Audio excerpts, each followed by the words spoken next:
Good morning.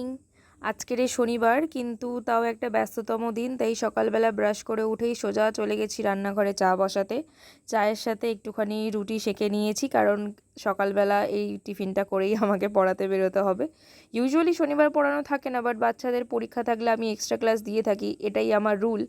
সকাল সকাল বেরিয়ে পড়েছি, কদিন বৃষ্টির পর বেশ রোদটা খুব চড়া দিয়েছে, যাই হোক প্রচণ্ড ঘেমে গেছি। তারপর যেতে যেতে পড়লেই পার্কটা, বিকেলবেলা প্রচণ্ড ভিড় থাকে বাচ্চাদের, কিন্তু এখন পুরোটাই ফাঁকা। তো পৌঁছে গেলাম মেন রোডে, এখানে গিয়ে ধরলাম অটো।